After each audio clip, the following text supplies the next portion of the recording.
Never sacrifice sick or defective cattle, sheep, or goats to the Lord your God, for he detests such gifts. When you begin living in the towns the Lord your God is giving you, a man or a woman among you might do evil in the sight of the Lord your God and violate the covenant. For instance, they might serve other gods or worship the sun, the moon, or any of the stars, the forces of heaven, which I have strictly forbidden. When you hear about it, investigate the matter thoroughly. If it is true that these detestable things have been done in Israel, then the man or woman who has committed such an evil act must be taken to the gates of the town and stoned to death. But never put a person to death on the testimony of only one witness. There must always be 2 or 3 witnesses. The witnesses must throw the first stones, and then all the people may join in. In this way you will purge the evil from among you. Suppose a case arises in a local court that is too hard for you to decide. For instance, whether someone is guilty of murder or only of manslaughter, or a difficult lawsuit, or a case involving different kinds of assault. Take such legal cases to the place the Lord your God will choose, and present them to the Levitical priests or the judge on duty at that time. They will hear the case and declare the verdict. You must carry out the verdict they announce and the sentence they prescribe at the place the Lord chooses.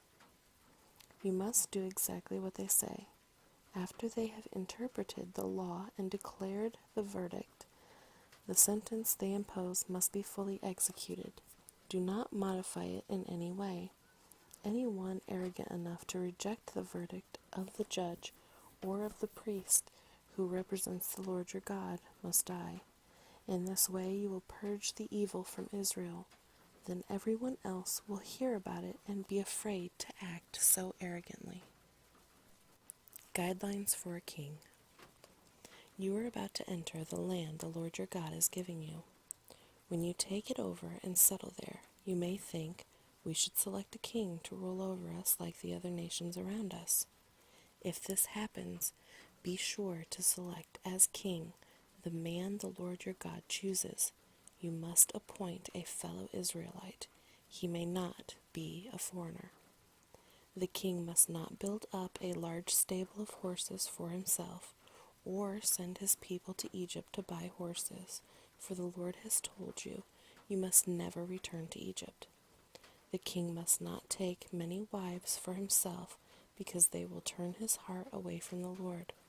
And he must not accumulate large amounts of wealth in silver and gold for himself.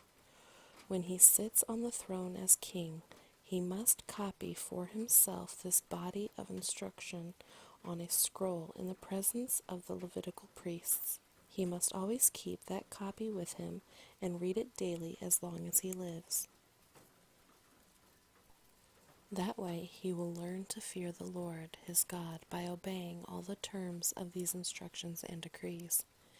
This regular reading will prevent him from becoming proud and acting as if he is above his fellow citizens. It will also prevent him from turning away from these commands in the smallest way, and it will ensure that he and his descendants will reign for many generations in Israel.